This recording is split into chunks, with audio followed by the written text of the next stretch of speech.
میں ڈاکٹر اشفاق احمد سلفی علیگ سے گزارش کروں گا کہ آپ تشریف لائیں اور صحت مند زندگی کے اصول 35 سال کے بعد اس عنوان پر روشنی ڈالیں۔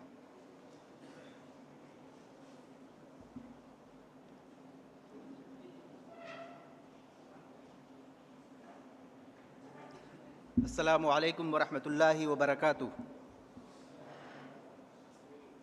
الحمدللہ رب العالمین والصلاة والسلام علی رسولہ محمد وآلہ واصحابہ اجمعین۔ اعوذ باللہ من الشیطان الرجیم، بسم اللہ الرحمن الرحیم۔ رب اشرح لی صدری ویسر لی امری واحلل عقدۃ من لسانی یفقہوا قولی۔ محترم ناظم اعلیٰ صاحب، دیگر ذمہ داران جامعہ، عزیز طلباء، اساتذہ اکرام، اللہ تعالیٰ کا لاکھ لاکھ شکر و احسان ہے کہ اس نے ہمیں یہ موقع دیا کہ ہم ایک ساتھ بیٹھ کر کے تبادلہ خیال کر سکیں۔ میں اپنی تقریر کو لکھ کر کے لایا ہوں۔ وجہ یہ ہے کہ ہمارے استاذ گرامی دکتور مقتدیٰ حسن اظہری جب تقریر کرتے تھے اور 95 میں جب ابنائے سلفیہ قدیم کے وہ تو ہمیشہ لکھ کر کے پڑھتے تھے۔ میں نے دیکھا کہ مرکزی جمعیت میں استقبالیہ مقصد یہ ہے کہ کوئی پوائنٹ چھوٹنے نہ پائے، چونکہ یہ اہل علم کی مجلس ہے، اس لیے میں بھی لکھ کر کے لایا ہوں۔ اور میرا خیال ہے کہ آواز آخر تک پہنچ رہی ہے۔ تو اس قدر گوندھ نہ پڑتی ہے لہو سے مٹی، اس قدر گوندھ نہ پڑتی ہے لہو سے مٹی، ہاتھ گھل جاتے ہیں پھر کوزہ گری آتی ہے۔ تو یہ عزیز طلباء کے لیے جب آپ محنت کریں گے تب کوئی چیز حاصل کر سکتے ہیں۔ تو جامعہ سلفیہ بنارس جیسا کہ بتایا گیا وہ عظیم دانشگاہ ہے جہاں میں نے اپنے عمر عزیز کے 8 سال گزارے، یعنی 1979 سے 87 تک۔ اور یہ وہ سنہری ایام تھے جس میں مجھے جلیل القدر اساتذہ سے سیکھنے اور ان کے فیض سے بہراور ہونے کا موقع ملا۔ تو آج کی یہ بابرکت محفل جو ناظم اعلیٰ کی قیادت میں سجائی گئی ہے میرے لیے بے حد مسرت اور شرف کا باعث ہے، اور میں ان تمام اہل خیر و اہل دل حضرات کا تہ دل سے شکر گزار ہوں جنہوں نے کسی بھی طرح اس بزم کے انعقاد میں حصہ لیا اور اسے یادگار بنا دیا۔ اور عزیز طلباء سے ایک گزارش یہ ہے کہ آپ ایک ایسا شاگرد بننے کی کوشش کریں ایک ایسا شاگرد بننے کا کہ جب آپ سے استاذ کا سامنا ہو، جب استاذ آپ کے سامنے آئے تو وہ فخر سے کہے، اس کا دل چاہے کہ میں ہر بزم علم کو پکار کے کہوں کہ دیکھو یہ میرا سعادت مند شاگرد ہے، دیکھو یہ میرا سعادت مند شاگرد ہے، دیکھو یہ علم کا سچا امین ہے۔ وہ شاگرد جس کے دل میں استاذ کی محبت اتنی راسخ ہو کہ اس کے ہر لفظ سے جھلک کر استاذ کے قدموں کو روشن کرے۔ تو معزز حاضرین، جو یہ موضوع ہے صحت مند زندگی کے اصول 35 سال کی عمر کے بعد، اس کی وجہ کیا ہے کہ 25 سال تک ہمارا گروتھ جاری رہتا ہے، سارے اعضاء گرو کرتے ہیں، تو جو کچھ ہم کھاتے ہیں وہ اس میں ہضم ہو جاتا ہے، استحالہ میٹابولزم۔ لیکن 25 سے 35 کے بیچ میں وہ گروتھ رک جاتی ہے، لہٰذا اس کے بعد بہت ہی احتیاط کرنے کی ضرورت ہے، اس لیے کہ اب گرو آپ کا کمپلیٹ ہو گیا اور اس کے بعد ڈکلائن شروع ہو جاتا ہے، زوال۔ تو کھانے پینے میں اب انرجی کس میں خرچ ہوتی ہے؟ ہم سانس لیتے ہیں، ہمارے دل کی دھڑکن ہے، نظام ہضم، اس میں انرجی خرچ ہوتی ہے۔ تو اس کے حساب سے کیسے توازن برتا جائے، تو اس لیے میں نے یہ ٹاپک لیا کہ زیادہ تر لوگ 35 سال کے اوپر ہیں، 25 سال تک جوان رہتے ہیں، جب ڈکلائن شروع ہو جاتا ہے تو اپنے صحت کو کیسے تحفظ کیا جائے۔ تو ہر دور میں جسم کا تحفظ ضروری ہے، ہر دور میں روحانی صحت اور جسمانی صحت، لیکن جب 35 سال کی حد عبور کر لی جائے تو مزید سنجیدہ اور باشعور ہونے کی ضرورت ہے۔ اور اسی طرح سے لائف اسٹائل میں معمولی تبدیلیاں بھی مستقل صحت پر اثر انداز کرتی ہیں۔ جیسا کہ جانتے ہیں کہ انسان کی زندگی صحت اور عافیت کے ساتھ ہی خوبصورت اور بابرکت ہے۔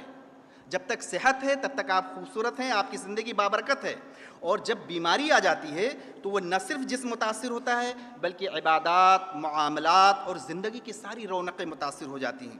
اسی لیے شریعت مطہرہ نے بھی ہمیں بیماری کی حالت میں کیا کہا؟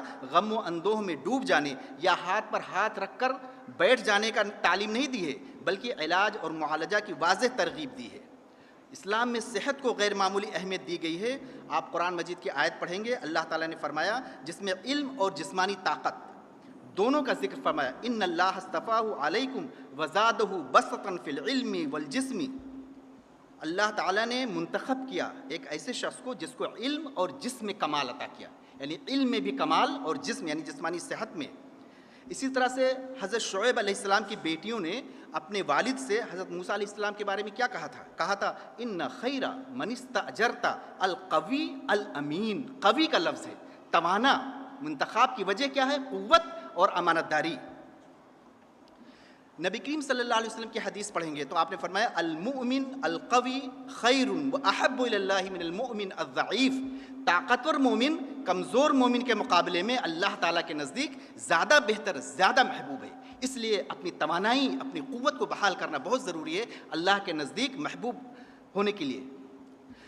صحت کے حفاظت کے تمام تدابیر اختیار کرے تاکہ وہ دین اور دنیا کی ذمہ داریاں بہتر طور پر ادا کر سکے. اسی لیے آپ دیکھتے ہیں حدیث کے طالب علم ہیں، استاذ ہیں، کہ تمام کتب احادیث میں کتاب الطب کے نام سے ایک چیپٹر موجود ہے جس میں اللہ کے رسول صلی اللہ علیہ وسلم سے منقول وہ تمام صحیح احادیث جمع کر دی گئی ہیں جو علاج و معالجہ اور انسانی صحت سے متعلق ہیں. یہ دراصل اس بات کی دلیل ہے کہ طب اور صحت کی تعلیم اسلام کی بنیادی تعلیمات کا حصہ ہے. لہٰذا مدارس اسلامیہ میں بھی یہ ضروری ہے کہ جب حدیث کی تدریس کی جائے تو عقائد، طہارت، ارکان کے ابواب کے بعد طب نبوی کے چیپٹر ضرور پڑھائے جائیں. وہ صحت کو تعلیم کا نصابی جز بنایا جائے تاکہ طلبہ دین کے ساتھ ساتھ انسانی صحت کے بارے میں بھی بنیادی رہنمائی حاصل کر سکیں. جیسا کہ ہم جب اسلاف کی کتابیں پڑھتے ہیں اور میں نے خود سے راجی میں دیکھا، اس میں شروع میں لکھا رہتا تھا العلم علمان، علم الادیان و علم الابدان. علم کی دو قسمیں ہیں، دین کی علم اور بدن کے علم. یعنی سلف نے کہا کہ علم الادیان دین کا علم، قرآن و حدیث اور شریعت کی معرفت جس کے ذریعے انسان اپنی زندگی کو درست کر کے آخرت کی کامیابی حاصل کرتا ہے. اور علم الابدان یعنی جسمانی صحت کا علم یا طب جس کے ذریعے انسان اپنے جسم کو تندرست رکھتا ہے تاکہ عبادت، علم اور معاشرتی ذمہ داریاں بہتر انداز میں ادا کر سکے. فقہا نے یہ واضح کیا ہے کہ دین کا اتنا علم حاصل کرنا فرض ہے، جیسے کہا طلب العلم فریضہ علی کل مسلم. دین کا اتنا علم حاصل کرنا فرض ہے جس کے بغیر دینی زندگی درست نہ ہو سکے. بالکل اسی طرح صحت کے بارے میں بھی بنیادی علم حاصل کرنا ضروری ہے تاکہ انسان اپنی زندگی کو بیماریوں سے محفوظ رکھ سکے اور عبادت اور بندگی کو مکمل قوت کے ساتھ انجام دے سکے.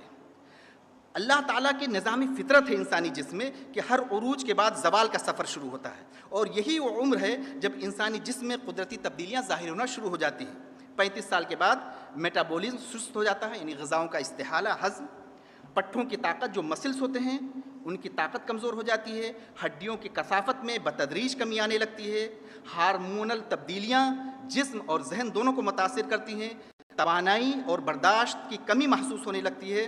ایسے حالات میں صحت مند زندگی کے اصولوں کو اپنانا محض ایک آپشن نہیں بلکہ ایک لازمی ضرورت بن جاتا ہے تاکہ بڑھاپے کی جانب سفر، ہم سب بڑھاپے کی جانب رواں دواں ہیں، بڑھاپے کی جانب سفر آسان اور باوقار ہو سکے. اسی لیے میں نے کچھ پوائنٹس نوٹ کیے ہیں. تو سب سے پہلے میں ایک ایبسٹریکٹ بیان کرتا ہوں، اختصار یعنی خلاصہ، اس کے بعد میں تھوڑا ڈیٹیل میں بیان کروں گا. تو دیکھیے 35 سال کے بعد صحت مند زندگی کے 10 بنیادی اصول ایک جامع اور متوازن انداز میں مرتب کیے ہیں جس میں جسمانی، ذہنی اور روحانی پہلو سب شامل ہیں. سب سے پہلا ہے متوازن خوراک، بیلنس ڈائٹ. ضروری کیا ہے کہ جب 35 سال کے ہو جائیں تو چکنی اور میٹھی چیزوں سے پرہیز کریں، فیٹ اینڈ سویٹ کمی کریں. سبزیاں، پھل، دالیں اور اناج خوراک کا لازمی حصہ بنائیں. پروسیسڈ فوڈ جو باہر ملتا ہے یا اس طرح سے فاسٹ فوڈ، اس سے حتی الامکان پرہیز کریں. ایسی خوراک اختیار کریں جو جسم کو توانائی دے، وزن کو قابو میں رکھے اور دل اور دماغ کے لیے مفید ہو. کھانے کے اوقات یہ بہت امپورٹنٹ ہے. دیکھیے ہم لوگ 3 ٹائم کھانا کھاتے ہیں، ناشتہ، لنچ اور ڈنر. تو ناشتہ کیا ہونا چاہیے؟ سب سے زیادہ جتنا کھا سکتے ہیں آپ ناشتے میں کھائیے، اس لیے کہ پورا دن پڑا ہے آپ کی ایکٹیویٹی کے لیے. ناشتے میں آپ لے سکتے ہیں بریک فاسٹ میں. پھر اس کے بعد دوپہر کا کھانا ناشتے سے کم، ناشتے سے ہلکا ہونا چاہیے. پھر اس کے بعد جب شام کا کھانا کھائیں وہ سب سے کم ہو، سب سے کم مقدار. لیکن ہمارا الٹا چل رہا ہے، سب سے کم کھانا شام میں ہونا چاہیے، اور اگر ممکن ہو تو بالکل ہی نہ کھایا جائے. اگر ڈنر نہ کھائیں، اسکپ کریں، تو دیکھیے صبح آپ توانا رہیں گے، اس لیے کہ پھر ناشتے کی طلب بڑھ جائے گی. جہاں تک ممکن ہو سکے ڈنر سے بھی اوائڈ کریں، اور اگر لیں بھی تو بہت ہلکا. اور کوشش کریں اگر کھانا ضروری ہو تو مغرب سے پہلے لے لیں یا مغرب کے فوراً بعد. اور 3 گھنٹہ تک بالکل نہ سوئیں، یعنی آپ کے کھانے اور سونے کے درمیان وقفہ